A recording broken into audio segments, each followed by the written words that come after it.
Hello, I'm Dr. John Kruse, and today I'm going to be welcoming you to a question and A session on the video I released a few days ago about ADHD and the prefrontal cortex.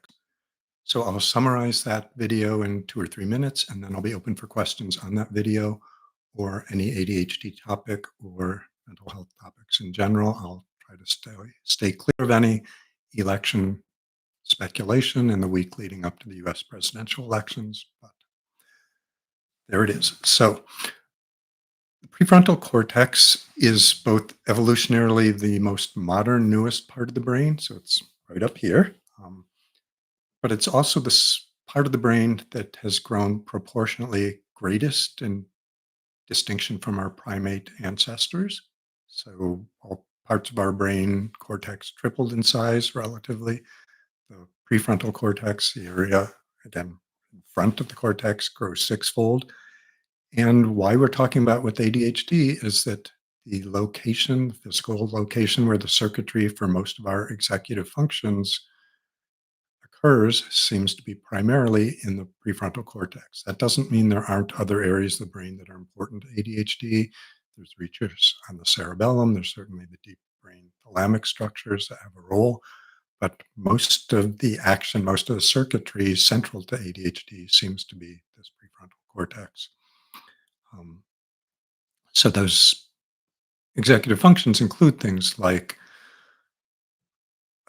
I'm blanking on it, right? Like working memory, which I don't have that in my working memory, like selective attention, like suppressing impulses, like regulating emotions, like organizing, like prioritizing. All of those are executive functions that much of the circuitry is involved in the prefrontal cortex. And I think it's fair or safe to primarily characterize then ADHD as primarily an executive function slash prefrontal cortex issue. So, in addition to being a large piece of real estate, again, the most evolutionary recent and the most expanded upon, there's a couple different reasons that the prefrontal cortexes are particularly vulnerable.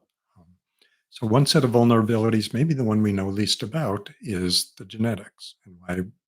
And so that is mostly a surmise or a extrapolation. We know ADHD has a large genetic component. We know that for most individuals, it's a collection of thousands of genes, or at least hundreds of genes, having a tiny, tiny, tiny influence, pushing you more in an ADHD-like direction. But again, if it's mostly due to genes and it's mostly involving prefrontal cortex, there must be some direct connection to there. I mean, certainly some of the genes that have been identified do code for receptors or processes that occur in the prefrontal cortex, but our knowledge there is fairly limited. So I said there's three areas or ways the prefrontal cortex is particularly vulnerable. The second one is physical. So it's again a big piece of real estate. It's a big amount of surface area, and it's what we lead with. And if we're walking into trouble or getting into trouble, trauma, damage to the front of the brain will show up right there. Also, most of the damage from head trauma seems to be shear forces of things twisting and tearing within the brain when the brain is shooken up, even in an adult, not just in a child. And given that these are fairly long projections, because again, it's a big, long distance to get from the base of the brain to the frontal cortex, given again, it's sort of at a pole of the brain. So lots of the damage are called coup or contra coup. So a hit or a counter hit as things bounce around in the skull.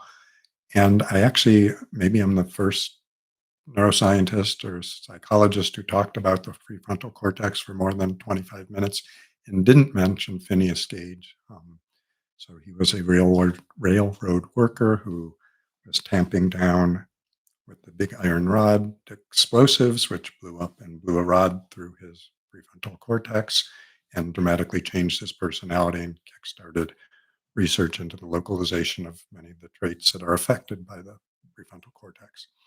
Third area or reason why prefrontal cortex is sensitive to trauma and is neurochemical, and that is many glutamate is the most abundant neurotransmitter in the brain. It's an excitatory neurotransmitter. And there's a specific type of glutamate receptor called the NMDA receptor that has much more is much more densely populating the prefrontal cortex than in other areas. And that NMDA receptor under normal conditions is working well, but it's susceptible to stress, um, and behaves differently and can lead to chemical cascades where wiring and neurochemistry and cell death and further damage to the prefrontal cortex can occur. That's a shortened, maybe meaninglessly shortened version, but I'll leave it there. I'd say one thing all of the prefrontal cortex and focus with attention deficit has made me thinking more about is, I mean, part of why so many other conditions, why so much of depression overlaps, so much of anxiety, so much of PTSD overlaps with ADHD is that these are also other conditions that are that at least as one of their targets or one of their areas is involving damage or poor functioning of the prefrontal cortex. And again, the prefrontal cortex is vulnerable for the reasons I just went through.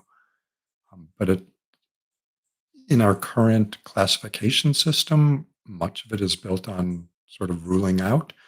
So we don't, if you have a whole bunch of executive functions that are disrupted, but it's because of depression, we don't say this person has ADHD in the setting of depression. We say, oh no, they don't have ADHD at all. They have depression as the cause. And I think we will be actually moving more towards, I mean, maybe what's more the common use of the terms and common perception rather than the rigid neuroscientist and psychiatric definitions. I think we are moving, and it's in line with what the National Institutes of Mental Health suggest for further research, the domain research criteria. We're moving more towards if we can localize symptoms with brain areas, that may be a more effective way to study things that go amiss in the brain rather than our current diagnostic categories. I mean, it's interesting when someone breaks a leg, we don't say, oh, well, they had osteoporosis. It's not a broken leg. It's the problem is osteoporosis or rickets or thyroid deficiency or so our current system is maybe ruling out what we should be ruling in or prioritizing. I'll end right there. I do see there's some questions already. I'm going to jump to those in a second. There were a few sign-offs and questions at the very end of last week, so I don't know if Mr. AKA is here yet. He shows up often, but he had a particularly relevant question to the last few weeks that I will address now because I didn't have time or see it at the end of last time. So his question was regarding overdoses. Is overdose essentially, and this is a paraphrase, is overdose with prescription stimulants really a problem in that you'd need so much, let's just say Adderall to overdose on that it seems unlikely that even with a month's worth anyone would do it.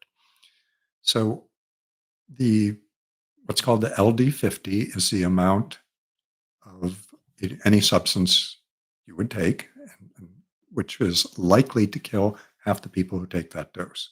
So it doesn't mean everyone's going to die at that dose. It means actually half the people would die at that dose.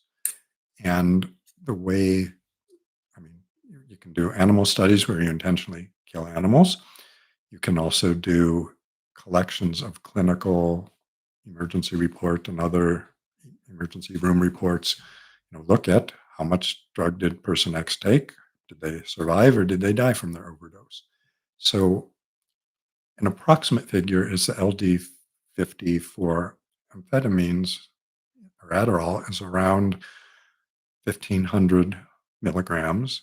And if you're taking 50 milligrams a day, which is a robust dose, but it's at the top of, and I have a talk on what's a high dose or not, 50 milligrams a day, if you took 30 pills of that, you'd have probably close to a 50-50 chance of dying from that 1 month's worth of overdose. So it's not out of the range. That's many people are on higher doses.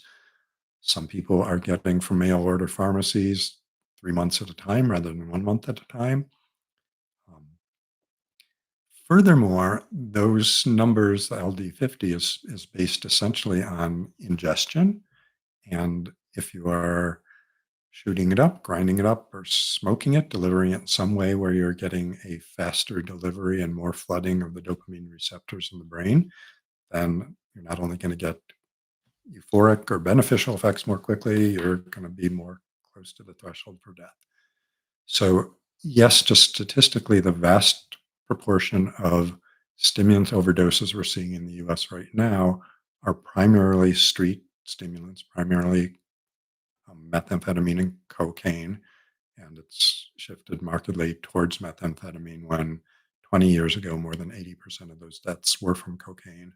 Um, Now, I believe nationwide, cocaine is smaller than meth, and there's a lot of regional variations or differences there. Um, but unfortunately, not that hard to die from prescription stimulant overdose. So hopefully, there'll be more cheerful topics in the questions I'm looking at here. So, welcome, Fem Dandy, who is happy to make it here today. Hello. So Dennis asks, is it true that impulsive people have a dysregulated frontal lobe? So control of impulses is clearly one of the executive functions that has been studied. And clearly the circuitry is much of that what's involved is in the frontal cortex. So if you're having trouble with that, I'd say it's almost a definitional or yeah, I would say yes, it would be fair to say. There's something dysregulated about the frontal lobes if you're having impulse control problems. So with Mr. Phineas Gage, the railroad worker, reportedly he was a very meticulous, methodical, fairly quiet guy. And although he was still able to do parts of his job, he was did things impulsively, developed drinking problems, developed other impulsive actions that were not in his repertoire up until then. So Fem Dandy asks, do I recommend glutamate as a supplement? So I don't recommend a lot. I mean, one is because I don't have a doctor-patient relationship with anyone here, I am not supposed to be making any recommendations. What I can usually say is many people find this helpful or not. So to be clear there. Um, So it brings up a couple questions. One is taking more glutamate automatically going to make more glutamate present where you need it to be present? And very often that's not the case. I mean, particularly with some more complex, I mean, glutamate will be absorbed as glutamate. It's an amino acid. The things to remember are part of the glutamate is actually when there's too much of it, responsible for excitotoxic damage. So most of the cell death, other than direct trauma, and even there, excitotoxic damage is a part of traumatic brain traumatic death. But most of the disease models where we're running into problems with the brain, it's certain neurons get overexcited, overworked, and flooded with glutamate, which causes ion inflows and effluxes and cell death eventually. So more glutamate isn't necessarily just a good thing. I have not looked into it specifically. I don't know if there's any evidence suggesting whether glutamate really is helpful for people with ADHD. One of the things I touched on in the talk, though, is that there's a lot of research on the benefits of guanfacine. So guanfacine is a alpha 2 agonist, so it works on a type of norepinephrine receptors, but there are most of the cells that have NMD receptors that are receiving glutamate also have NMD, also have alpha 2 receptors on them, and that modifies the response to glutamate binding on this downstream neuron site. And in the prefrontal cortex, it modulates it in a way that seems to strengthen synaptic connections. So And that's thought to be part of how guanfacine is helpful with ADHD. So, an indirect question.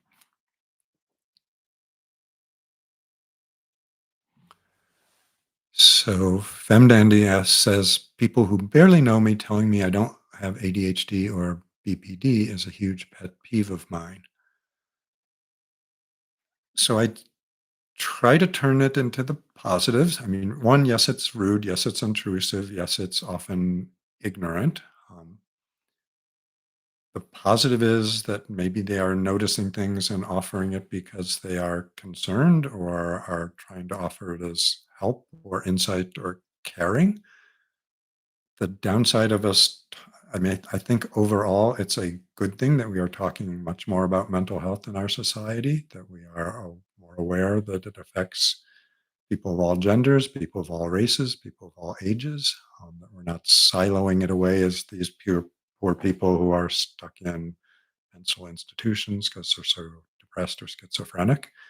But one of the downsides of talking about it more is lots of that talk is inaccurate or distorting. And my video, and there's certainly other people out there, is my attempt to try to push back against the misinformation, but it is an uphill battle.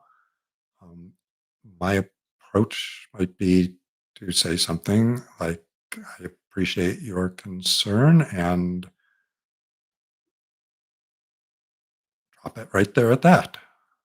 Or if you wanted to be more pointed, there'd be more pointed ways to make it clear that you appreciate the concern, but are not really welcoming more of it. So I'll end there.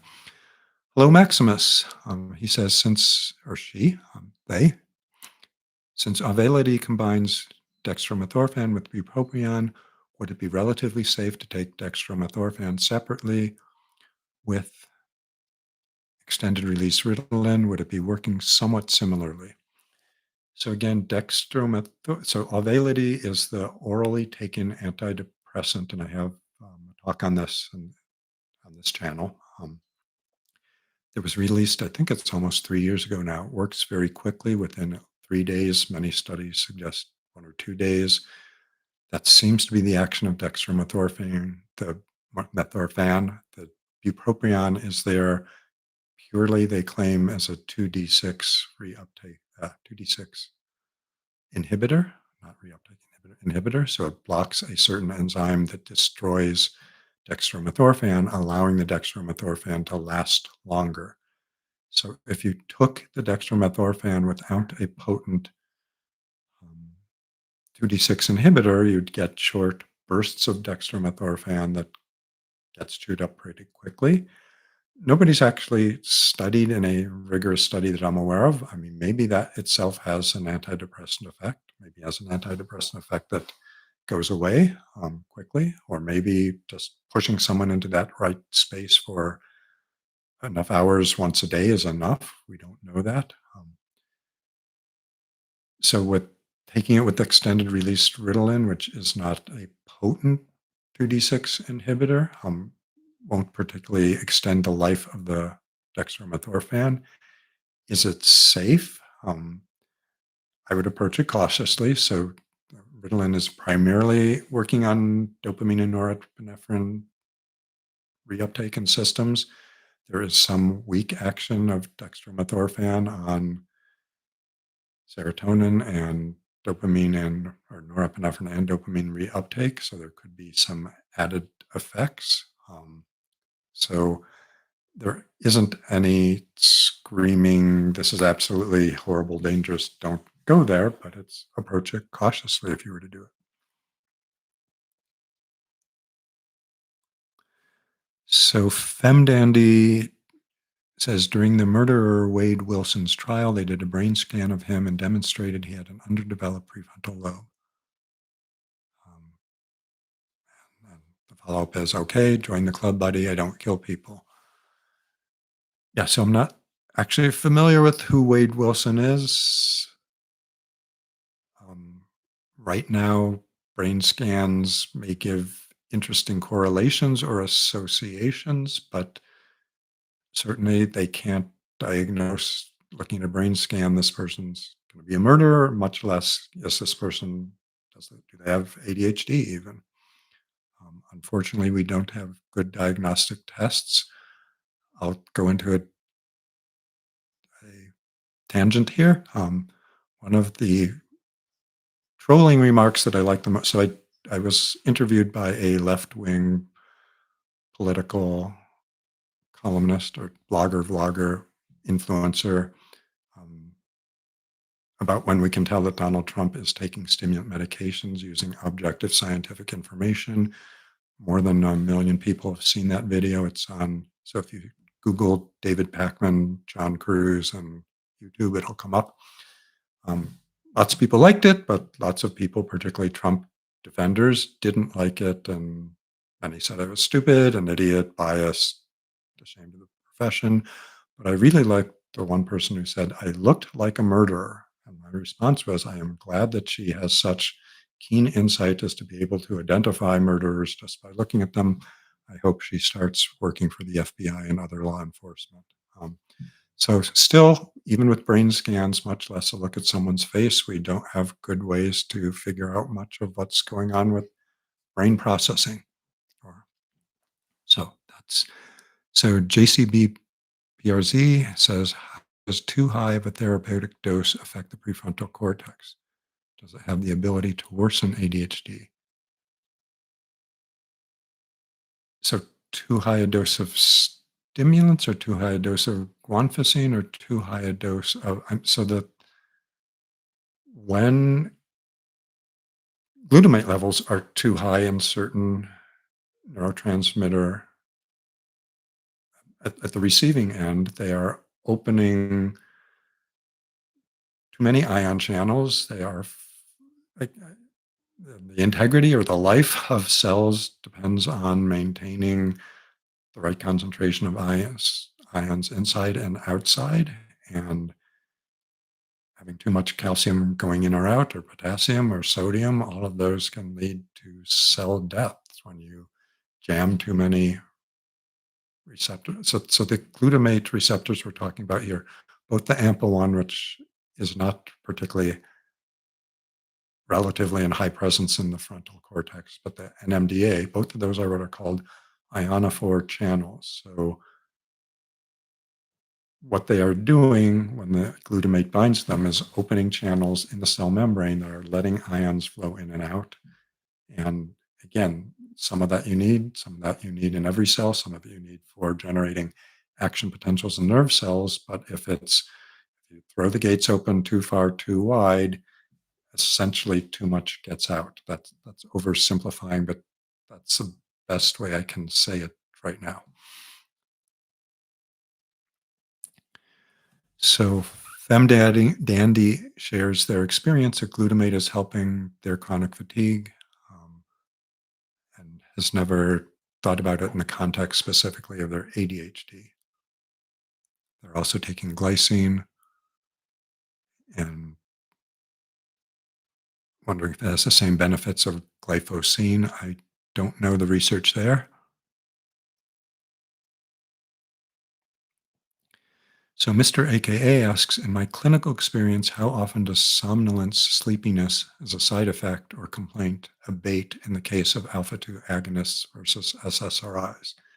So that's a fairly complicated, detailed question. So I'll frame it. The form of guanfacine, so the alpha-2 agonists we use in mental health are primarily two. One is clonidine, one is guanfacine. They were both initially developed as blood pressure lowering agents. Clonidine goes on and off the receptors much more quickly. And because of that, there is considerable risk for people who are taking it for blood pressure of if you stop it cold turkey or too abruptly, it can cause a rebound increase in blood pressure suddenly being way too high and potentially at dangerous levels. Guanfacine has been studied directly in comparison to it, and that seems to be much less of a risk. So that's part of why it's being used much more extensively in ADHD, because it's safer. So Intuniv, the brand, which is a brand name of the extended release, is a form that's been FDA approved. Most of the resources suggest taking an extended release version and taking it at nighttime. What I've seen clinically, and I don't have hundreds of people to compare, but my experience is I usually prescribe the alpha 2 agent as a immediate release as a single dose at nighttime. And what I tend to see is that if there's any sleepiness, grogginess, that is relegated to the evening hours. And there's not too much problem in the daytime hours. And most of the effects of guanfacine for ADHD appear to be slow and again, probably are related to improving synaptic connectivity in the prefrontal cortex, which takes time to develop. So I don't often see um, excessive daytime sleepiness being a big problem with immediate release guanfacine. I'd say with I've certainly seen some people it still was a problem, and I've seen of that number how many continue to have that versus becoming tolerant to that as a side effect. I'd say I've seen people in both categories. Similarly with SSRIs, my approach there is most people take SSRIs in the morning. There's actually, particularly initially, a greater likelihood, um, particularly with Prozac, Zoloft, Lexapro, to feel a little activated or revved up. So the starting point is take it in the morning. Maybe with Paxil, maybe with Luvox, slightly greater odds of feeling sluggish or sedated. Those might start in the evening, although I start very few people on either of those for other reasons. Um, but if they're having an atypical response, if you're feeling sluggish, then I move it to the evening right away rather than the morning. Conversely, if you felt revved up and were taking it in the evening, then it's time to switch it to the morning. And my average, my opinion is that most people in America on SSRIs wind up on dosages higher than they need because both doctors and patients and most of antidepressant prescribing in this country is from general practitioners and family practice doctors, not psychiatrists, but people are impatient. They want a quick response. They give them a dose and push it too high too quick. So they have more side effects like sedation in the long run. So most of the people I have on either types of agents haven't had sedation as a big problem. And with SSRIs, it tends to be if you're in that zone, I mean, you can just have pure somnolence, but more often it's a combination of decreased motivation, sort of emotional blunting, flattening overall, not just sleepiness. So I don't know if I answered your question, but it was a good one.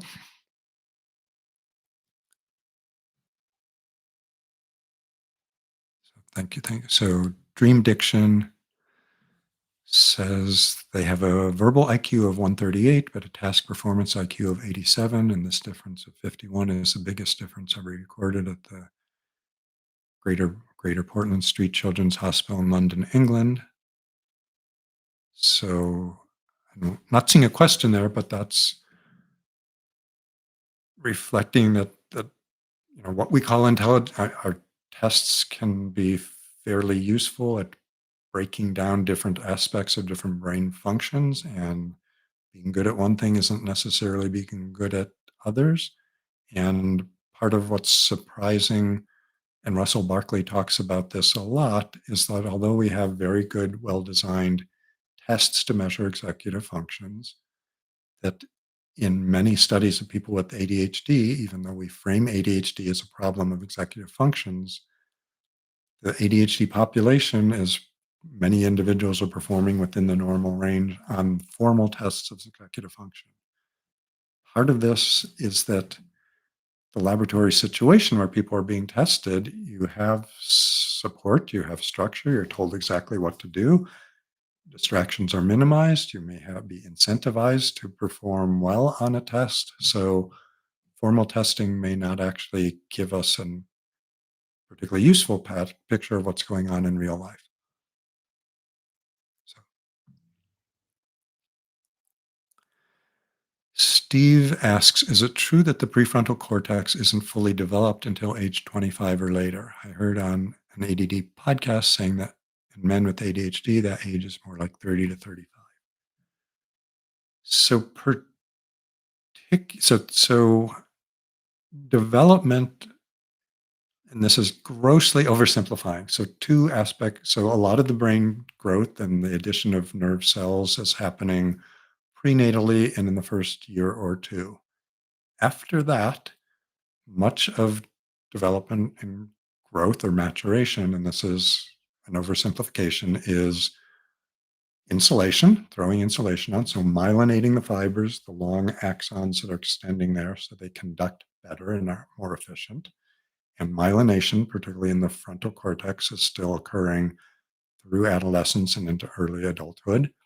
And the other big, at a gross level, maturational change is actually dying back or pruning of synaptic connections. Um, and that is still occurring in the prefrontal cortex to a longer, greater, slower extent than in other parts of the brain into the early 20s. And some researchers have defined, and some parents have defined, ADHD as a state of delayed maturation, just in terms of looking at changes in cortical thickness, changes in other developmental patterns. It looks like, at least during adolescence, as a group, that many of the changes we would normally associate with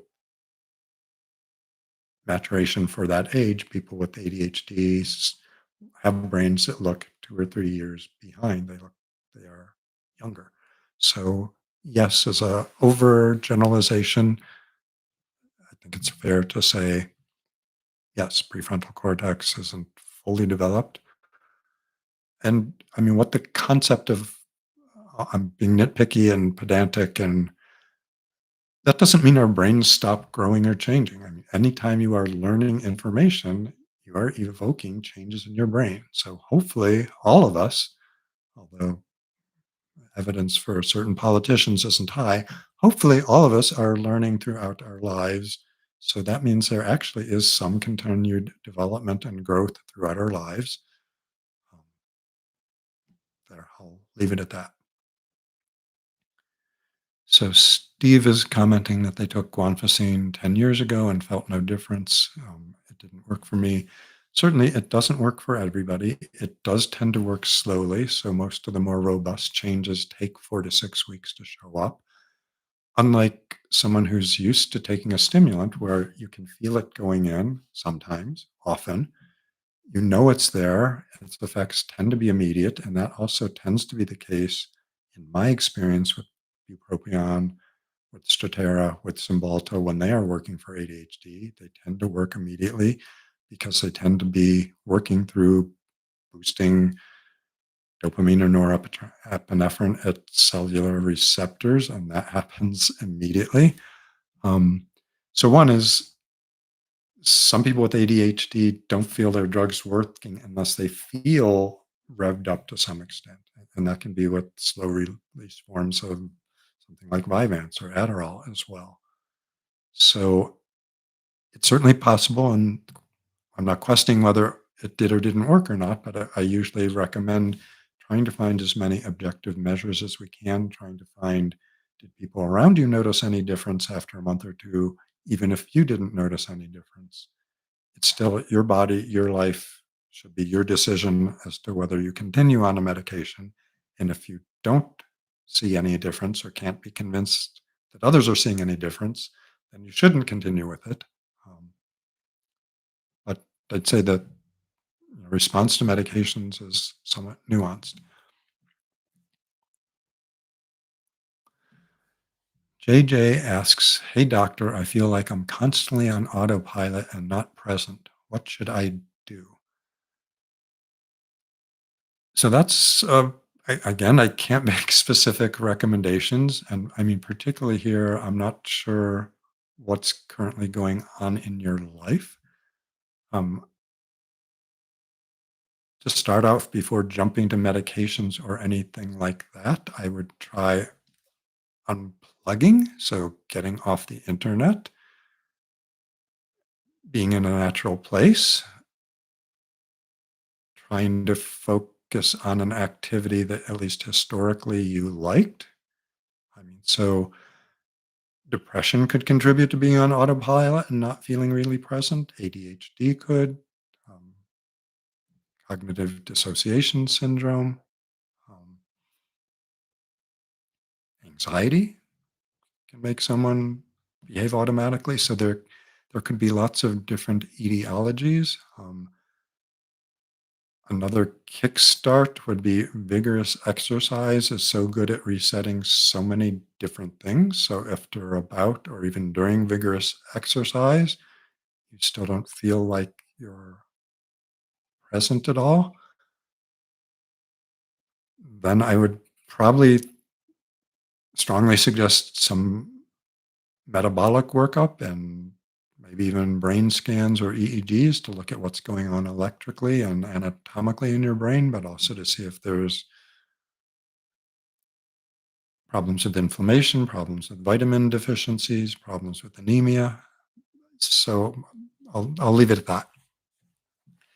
Joseph F says he is so grateful for his Adderall IR and bupropion. His craving for weed and alcohol have diminished. He's also on clonidine IR, also on gabapentin and acamprosate for the craving and anxiety. I'm glad the combination's working for you. It's certainly possible that all of those components are essential and part of what's going on. And in the US, for the last 20 plus years, if a person is on a psychiatric medication, psychoactive medication, on average, they're on at least three or four medications. So this is not unusual. But part of me flinches when I read so many different medications. I mean, the good thing is none of those are directly primarily duplicative. So we have a dopamine and norepinephrine reuptake inhibitor with bupropion. We have a dopamine and to a lesser extent norepinephrine reuptake inhibitor and vesicle releaser with Adderall. So I'm not seeing a lot of overlap, but my thoughts are always, would you feel even better if we gradually or at some point are reducing some of these? But I'm glad it's working for you, and I'm not trying to. I don't. If it's working, and you're not having side effects or problems, great, and you're staying sober, which sounds great. So I'll just stop there. So Steve is responding to that comment that he notices when he's properly medicated, he has much less desire to drink or use substances. So we know people with ADHD have about, and these are oversimplifications or generalizations from numbers. In the US, depending on how you ask or frame the question, 15 to 20% of people have a substance abuse disorder. If you look at the ADHD population, it's about double that, 30 to 40%. And study after study, not absolutely all of them, but many rigorously done using different approaches and methodologies, have demonstrated that if you medicate people with ADHD and treat their ADHD, they have lower rates of addiction and substance abuse problems. And there's some evidence that improving inattentive symptoms is helpful. There's certainly evidence also that helping with impulsive symptoms of ADHD are helpful, that they're both playing a role in the increased propensity for addiction. So Joseph is just responding to Steve that people are noticing he seems more calm and appreciating the feedback from others.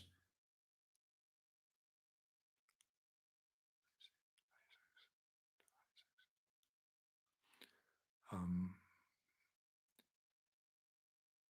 Steve points out that it's helpful to have friends, family, coworkers, teachers who can help support you.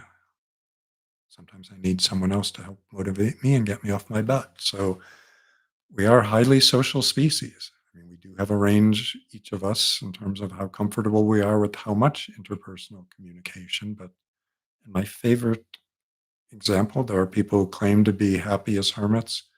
So this dates me a little bit, but the Unabomber who sent bound compartments to people who worked in the military and people who worked in the industrial complex and lived in a shack in Idaho, as remote as he could be, and claimed to hate and loathe all humanity and wanted no part of them, still felt a need to write a 54 many, many, many, many page screed to the New York Times and Washington Post. I'm not remember which actually published it. Major newspapers and demand that they publish it. That's he was reaching out for social connections despite being at the extreme end of denying them. We are social animals. Finding ways to make that work for you is essential to good mental health. So, so hello again, Antaresti Magome. And sorry if I'm missing the pronunciation. Why is short-acting Ritalin not advised for treatment? I have issues with insomnia on long-acting. So, couple reasons.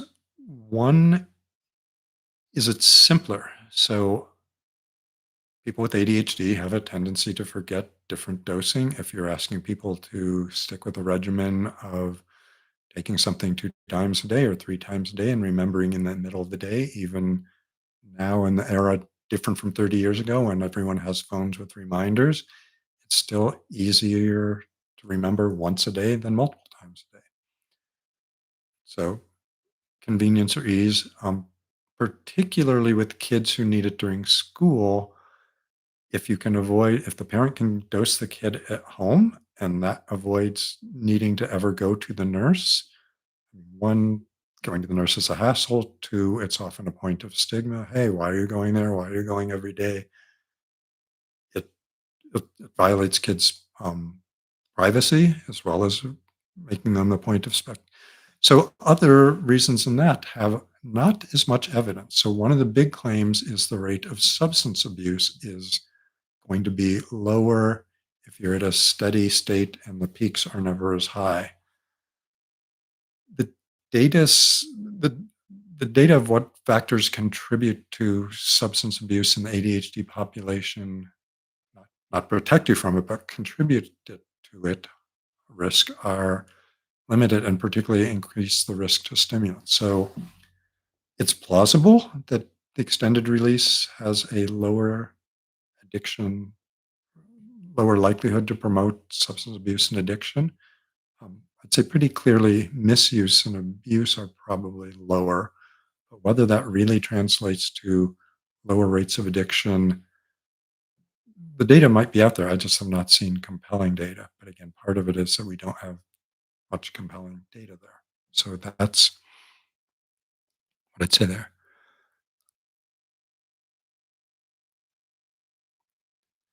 So Joseph is sort of supplementing some of what I said. His understanding immediate release has a quicker up and a quicker down. So thanks for pointing one thing out. One of the, I'd say, less talked about, maybe, but it's talked about, but less emphasized. One of the biggest problems with release medications isn't just how quickly they go in, but it's how quickly they leave the body and brain. And many people on immediate release, it works well for them when it's working, but they have a crash in focus and or a crash in energy and or a crash in mood. So stimulants can elevate all three of those, and the abrupt discontinuation after each dose wears off can make many people feel substantially more withdrawal than if there's a more steady process of the drug leaving the body. And most of the slow release drugs, stimulants, have a slower or gradual wearing off at the end of the day than the immediate release do.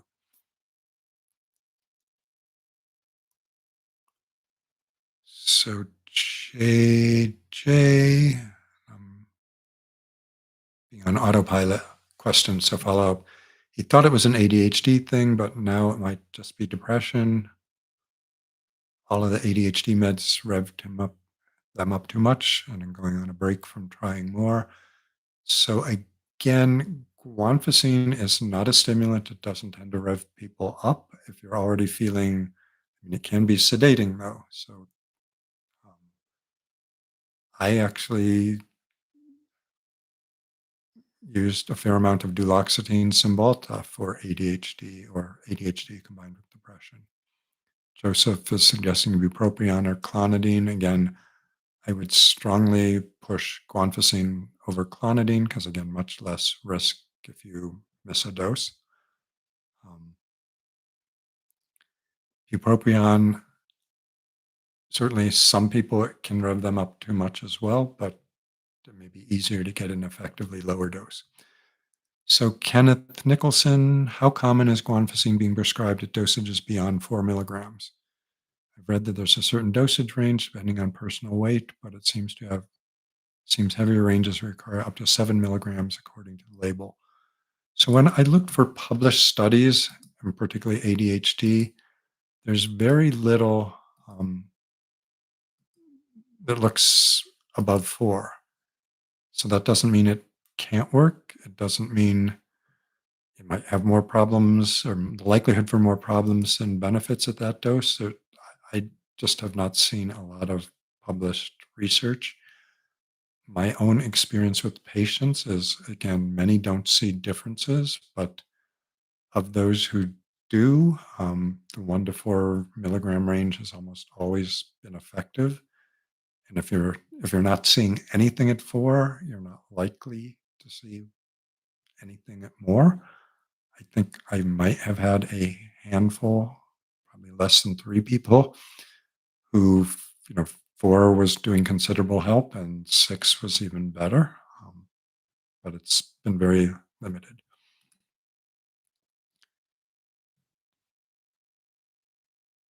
So JJ is saying they're having a withdrawal from stimulants after 3 months. First, he felt mentally foggy and could not focus.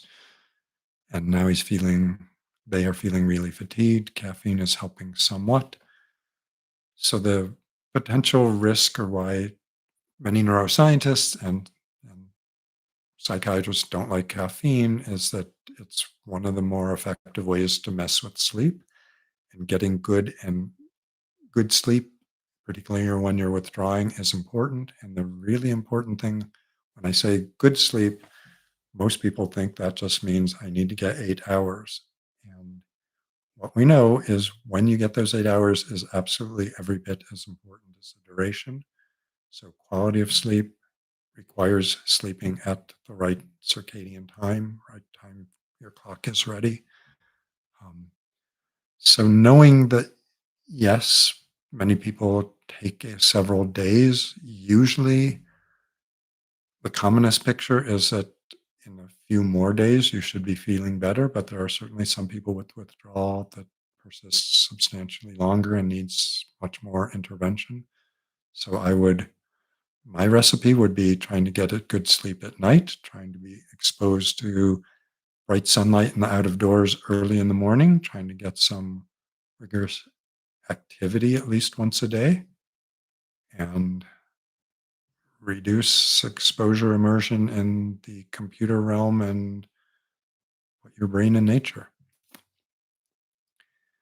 So Mr. AKA says, I've heard prenatal stressors increase autism risk.